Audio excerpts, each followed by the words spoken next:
নিজেদের home ground 1 গোলের lead পরও আজকে আমরা জোর গলায় বলতে পারতেছি না যে বেনফিকার সাথে আমরা ম্যাচটা জিতবো।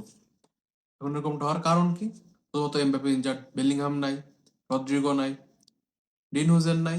তারপর আমাদের টিমের যে অফ ফর্ম চলতেছে, লাস্ট ম্যাচে ওসাসুনার সাথে ওই হারটা, সবকিছু মিলে বর্তমানে যে টিমের যে ফিলিংটা সেটা মোটেও একদম ভালো না। আর এমবাপে চলে যাওয়াতে সেটা আরো 1000 গুণে বৃদ্ধি পাইছে। আজকের এই ম্যাচটা যদি 23-24 সালে হইতো কিংবা তার আগে হইতো, তাহলে নিঃসন্দেহে বলতে পারতাম যে বার্নাব্যুতে খেলা সেকেন্ড লেগ এট হোম, তাহলে আজকে আমাদের হারার কোনো প্রশ্ন নেই, আমরা যে কোনো ভাবে ম্যাচটা বের করে নেবো। কিন্তু এখন আর সে আগের সময় নাই, কারণ লাস্ট 2-3টা সিজন ধরে আমরা আর বার্নাব্যুতে ম্যাজিক দেখাই না, অন্যান্য টিম আমাদের বিপক্ষে ম্যাজিক দেখাই দেয়। সেটা গত সিজনে আর্সেনালও করে গেছে। মোটামুটি যারা যারা ভালো খেলে গেছে বার্নাব্যুতে, আর বার্সেলোনা তো হরামেশাই করে যাচ্ছে। আর সেটা বেনফিকাও করছে, তাদের নিজের হোম গ্রাউন্ডে যে আমাদের নাস্তাবুতকে ছেড়ে দিয়েছে। তো তাদের হোম গ্রাউন্ডে 2টা ম্যাচে 4টা আমরা দিচ্ছি, 1টা তারা দিচ্ছে। তবে তবে বেনফিকা আমাদের যেভাবে হারাইছে, ওরকমটা আমরা তাদের হারাইতে পারিনি। পুরো আমাদের পুরো নাস্তানাবুদকে ছেড়ে দিয়েছিল। এখন আজকে নিজেদের স্কোয়াডের থেকে সবচেয়ে বেশি ভয়ঙ্কর দিকটা কি? জোসে মরিনোর বেনফিকা। যদিও আজকে মরিনো, প্রেস্তিয়ানি কেউ নাই বেনফিকা বেঞ্চে, কিন্তু মরিনো জানে যে এই টিমের ডিএনএটা কি, এই টিমটা কিভাবে ঘুরে ফেলতে হবে, কিভাবে এই টিমটা ছন্নছাড়া করে ফেলতে হয়, এটা ভালো মতোই জানে। আর মরিনো এটাও জানে যে গত কয়েক মাস ধরে আমাদের রেজাল্ট কি চলতেছে, আর আমাদের যে মিডফিল্ড আর ডিফেন্স বলতে কিছু নাই, কোনো স্টেবিলিটি নাই, সেটাও সে ভালো মতোই জানে। আর তার থেকে বড় কথা হলো, বেনফিকার কাছে হারার কিছু নাই। They have nothing to lose. তারা আজকে অবশ্যই চাইবে যে বার্নাব্যুতে আমাদেরকে শক করে দিতে। আর সেটা করার জন্য তারা আপ্রাণ চেষ্টা করবে। কারণ কি, তারা একদম হারের মুখেই ছিল, কারণ তাদের এই প্লে অফটা খেলার কথাই না। তো তারা লাস্ট মুহূর্তে টুরবিন ওই গোলটা না করতো, তাহলে বেনফিকার তো এখন তো আসারই কথা না। তো তাদের তো হারানোর কিছু নাই, কিন্তু বাদেদের হারানো অনেক কিছু আছে। একতা সিজনে সুপার কোপা আমরা হারলাম, কোপা দেল থেকে বাইরে, এখন যদি ইউসিএল থেকে বাইরে চলে যায়, তো এর থেকে আর খারাপ জিনিস আর হইতে পারে না।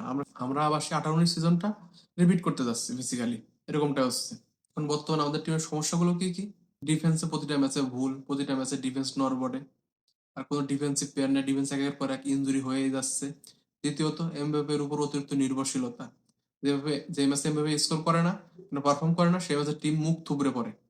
কারণ কি, ভিনিসিয়াস বর্তমানে ফর্মে আসলেও আমরা দেখছি যে এমবাপে বাদে এমন কেউ ছিল না টিমে যে টিমকে ফরওয়ার্ড করে নিয়ে যাবে, বা এমবাপে না থাকলে টিমের যে গোল স্কোরিং দায়িত্বটা সেটা সামাল দেবে, কেউ ছিল না সেরকম। তো এমবাপের উপরে এক্সট্রা ডিপেন্ডেন্সিটাই আজকে আমাদের এমবাপের ইনজুরির মূল কারণ হয়ে দাঁড়িয়েছে।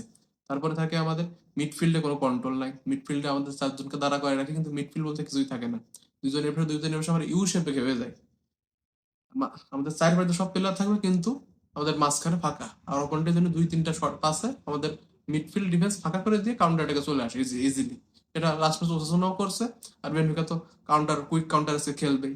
সেক্ষেত্রে বুঝতে পারছেন যে কি সামনে আসতেছে আজকে আমাদের জন্য। আজকে সবচেয়ে বড় প্রশ্ন, যদি এমভাবে না থাকলে আজকে এই টিম হেরে যায়, কিংবা এই টিম যদি আজকে না জিততে পারে, তাহলে আমাদের অর্ধেক স্কোয়াডকে সেল করে দেওয়া উচিত।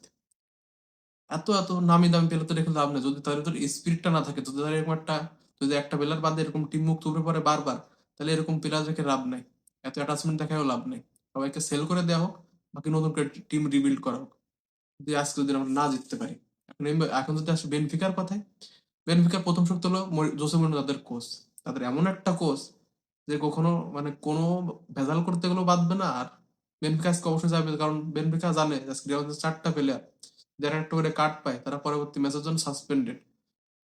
তো তারা সেই ইন্টেনশন নিয়ে খেলবে, কারণ জোসে মরিনো যে মানুষ, যে নিজের টিমের প্লেয়ারকে কয় লাল কার্ড খাইয়ে যাতে প্রতি পরের ম্যাচ খেলা না লাগে, সে অবশ্যই চাইবে যে আজকে ভেজাল হোক। এই ম্যাচটা তো আর সে স্বাভাবিক ম্যাচের মতো নাই। লাস্ট ম্যাচে ওই ইনসিডেন্টের পরে এই ম্যাচটা গেছে একদম হট কেক। অনেক কিছু এখন এই ম্যাচে স্টেকে আছে। এই ম্যাচে আছে বেনফিকারও সম্মানে, বেনফিকা যদি জিতে যায় তাহলে বুনো উল্লাস করে দেবে বান্না পড়তে।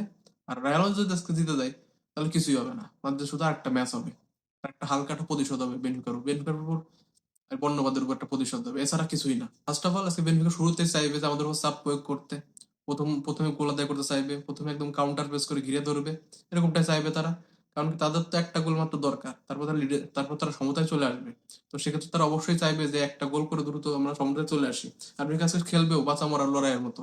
আজকে দেখবেন ম্যাচে খুব রাফ ট্যাকেল দেখবেন, মারামারি দেখবেন, সবকিছু দেখতে চলেছেন আজকের ম্যাচে, এটা আপনি শিওর থাকতে পারেন। আর তারা তো অবশ্যই রিয়াল মাদ্রিদের লাস্ট কয়েকটা ম্যাচ আছে, তারা রিয়াল মাদ্রিদের ডিফেন্সের যে ভুল, মিডফিল্ডের ভুল তো অবশ্যই খেয়াল করছে। আর তাদের মেন টার্গেটটা আজকে থাকবে যে বানাবোকে চুপ করাই দেয়া। সেটা তারা করার জন্য আসছে। কারণ জোসে মরিনোর দল কখনো রিভেঞ্জ নিতে ভুল করবে না, এটা আপনি শিওর থাকতে পারেন। তাহলে আপনি হারাম বল, এরোপ্লেন পার্ক, বাস পার্ক সব একবার দেখতে চলেছেন, এটা আপনি শিওর থাকতে পারেন।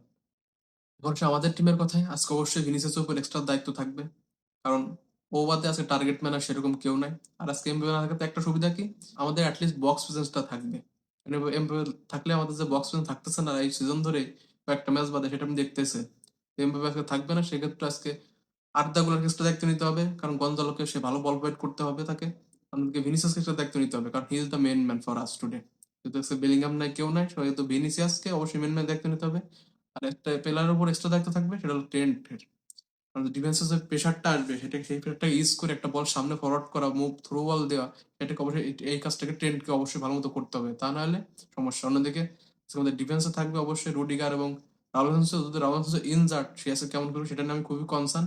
তো রুডিগারকে অবশ্যই আজকে স্টেপ আপ করতে হবে। আর মিডফিল্ডকে যদি আমাকে স্টেবল রাখতে পারি, যদি সবাই সবার জায়গায় থাকতে পারে, সবাই সবাই নিজেদের মতো সেই ভালো কাজটা করতে পারে যেরকম আমরা প্রথম লেগে করছিলাম, তাহলে এই ম্যাচটা অবশ্যই আমরা জিততে চলেছি। আর অবশ্যই আজকে আমাদের বেনফিকার কাউন্টার অ্যাটাক গুলোকে সামাল দিতে হবে ভালো মতো, কম্প্যাক্ট ভাবে ডিফেন্স করতে হবে, ফাঁকা রাখা যাবে না। প্রতিদিন যেরকম আমরা সারায় যাই, এলোমেলো থাকি, সেরকম এরকম এলোমেলো থাকলে আজকে খুব লজ্জা একটা, সেই আয়াক্স যেরকম আমাদের লজ্জা দিয়ে গেছিল চায় রাখে, এরকম একটা লজ্জার জন্য অপেক্ষা করতে পারে। আজকে যদি আমরা জিতি, তাহলে সবাই মিলে মাদ্রিদ দিয়ে নিয়ে বার্নাব্যু 90 মিনিট খুবই লম্বা হয়। যদি ম্যাচটা হারি, তাহলে সবাই দৌড় দিবে, হয় ভিনিসিয়াস দৌড় দিবে না স্কোয়াডের দৌড় দিবে। তবে মেন দোষটা কার জানেন? আমাদের ম্যানেজমেন্টের। আমাদের কোনো স্কোয়াড প্ল্যানিং নাই, ইনজুরি ম্যানেজমেন্ট নাই, কিচ্ছু নাই। আমাদের বোর্ড টনি ক্রুস যাওয়ার পর একটা ভালো মতো তার রিপ্লেসমেন্ট সাইনিং করতে পারলো না। আমাদের ডিফেন্সে কোনো ব্যাকআপ নাই, বারবার ইনজুরি পড়তেছে। আমাদের ইনজুরি কোনো ম্যানেজমেন্ট নাই। এই জন্য আজকে টিমের আজকে এই অবস্থা, এই বাজে অবস্থাটা। তবে আমি এটা বলতেছি না আজকে মাদ্রিদ হেরে যাবে, তবে এটাও আমি বলতেছি না যে মাদ্রিদ আজকে অজেয় থাকবে, কিংবা মাদ্রিদকে হারানো অসম্ভব, এরকম কিছু বলতেছি না। তবে একটা কথা, যদি যদি আমরা মনে করি, বা আমরা মাদ্রিদ বা যে কেউ মনে করে যে বার্নাব্যুতে আপনি মাদ্রিদকে আন্ডার এস্টিমেট করবেন, তাহলে আপনার থেকে বোকা আর কেউ নাই। আজকে হচ্ছে আমার প্রেডিকশন হলো রিয়াল মাদ্রিদ 2, বেনফিকা 1। আজকে অবশ্যই ড্রামা হবে ম্যাচে, প্রচুর পরিমাণে একটা স্টোরিফুল ম্যাচ হবে, এটা বেশিও থাকতে পারবেন। আপনার প্রেডিকশন কি অবশ্যই জানাবেন কমেন্ট সেকশনে। আমাকে সাপোর্ট করতে চাইলে অবশ্যই চ্যানেলটিকে ফলো করবেন, সাবস্ক্রাইব করবেন, সাথে থাকবেন তবুজ মাদ্রিদ এন্ড বিয়ন্ডের।